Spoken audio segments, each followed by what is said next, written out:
दोस्तों नमस्कार।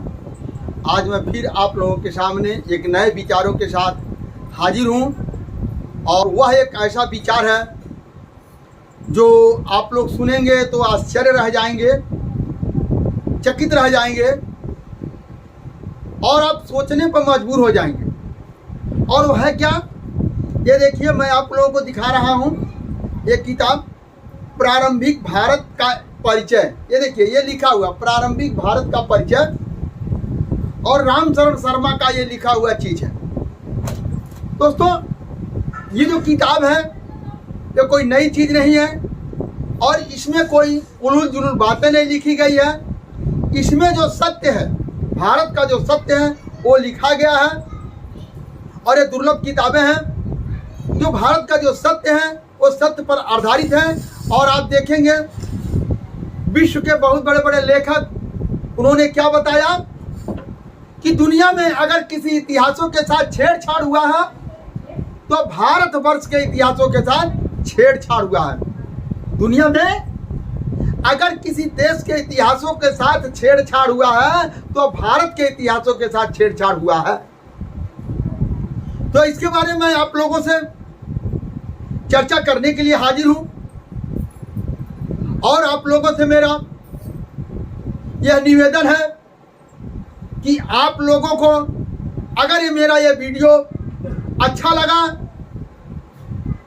तो ये वास्तविक सत्य का संदेश लोगों तक पहुंचाने के लिए आप लोग इसे शेयर करिए ताकि लोग भी जाने भारत का प्रारंभिक इतिहास क्या था, कैसे कैसे उसको बदलाव किया गया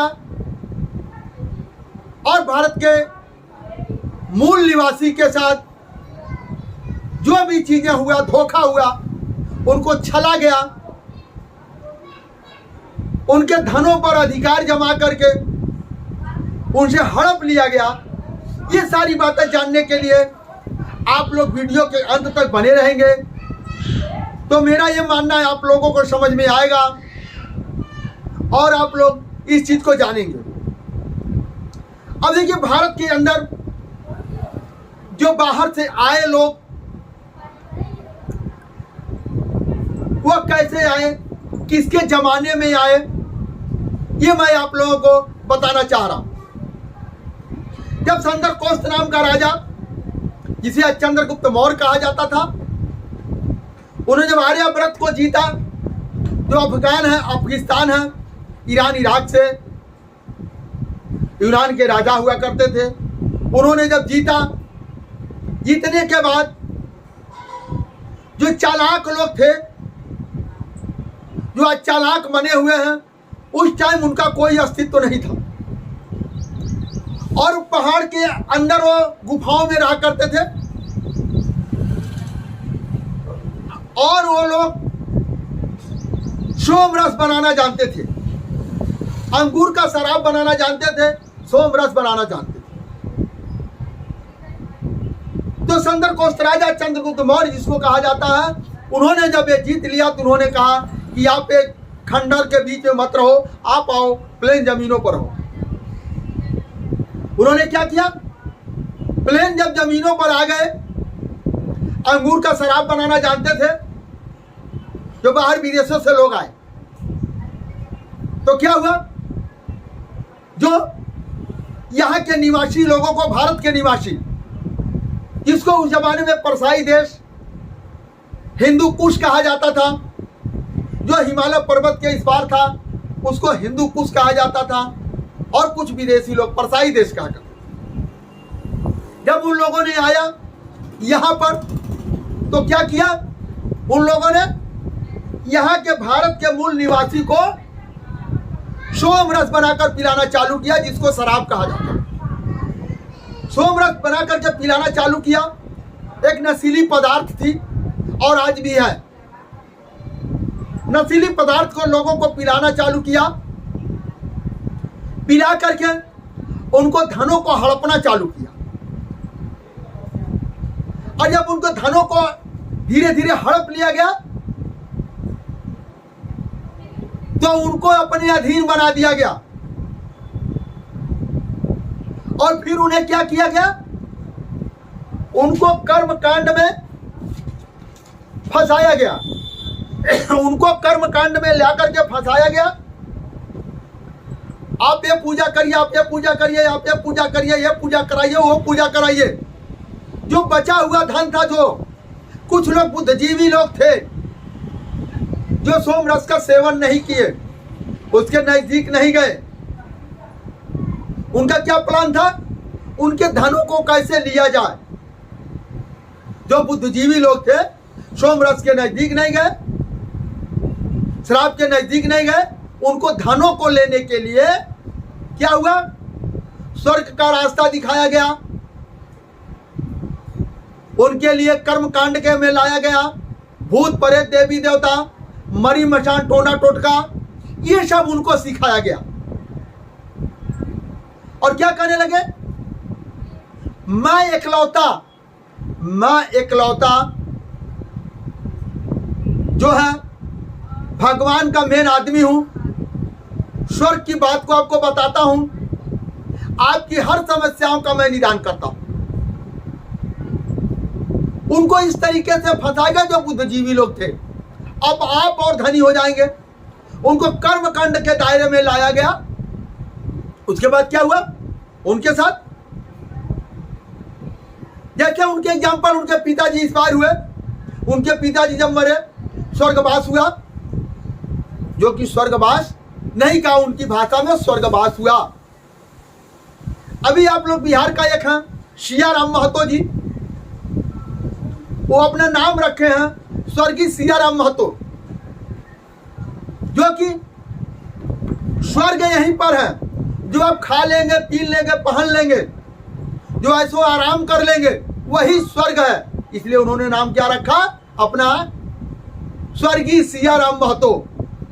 तो उनको इस जाल को पढ़ा करके जब उनके पिताजी इस बार हुए, उनको क्या कहे, एक बहुत बड़ा बागीचा आपके पास है, एक बहुत बड़ा बागीचा आपके पास है, और आपके पिताजी मर करके स्वर्ग में गए हैं। वो स्वर्ग में गए हैं, वहां पर उनको आम की आवश्यकता होगी, क्या खाएंगे। तो आप एक काम करो, ये बागीचा अपने पिताजी के नाम दान कर दो। उन्होंने क्या किया, बागीचा अपने पिता के नाम से उनको, चालाक लोगों को जो कर्म कांड को कराते थे, उनको उन्होंने दान दिया। अब उतनी जमीनें कम हो गई। जब उनके माताजी मरे, फिर कुछ जमीनें भाई वो क्या खाएंगे, उनके लिए गेहूं चावल खाने के लिए चाहिए, वहां तो है नहीं, और आप उनके लिए कुछ दान करो। तो क्या होता था, वो दान की जमीनें कौन लेता था, ये आप लोग भली भांति जानते हैं। यानी वो खाएंगे, वो ऐसो आराम करेंगे, तो आपके और हमारे पिता दादा परदादा को वो स्वर्ग में मिलेगा। ऐसा उनका कहना था, जो कि ऐसा नहीं है, ऐसा नहीं है। अब आइए, जो कर्म कांड में फंसाया गया, उनको लाया गया। उसके बाद उनके पास जब सारी दौलत छीन ली गई, वो मजबूर हो गए, तो क्या किए, उनको थोड़ी सी जमीन दे दिए। और जब थोड़ी सी जमीन दे दिए तो क्या हुआ, आज भी कहते हैं मेरे बाप दादा ने आपके बाप दादा को बसाया है। क्या हुआ, उन्हीं की जमीन, दान और कर्म कांड का पाठ पढ़ाकर वो जमीन सारी उनसे हड़प लिए। हड़पने के बाद थोड़ा सा रहने के लिए दे दिए, और ऊपर से आसान जता दिए कि हमने जो है आपके दादा परदादा को रहने के लिए जगह दिया, जो कि ऐसा नहीं। और भारत के मूल निवासी लोगों को ऐसे करके छला गया है, ठगा गया है, और ठग करके यहाँ के लोगों को अपाहिज और विकलांग बनाया गया।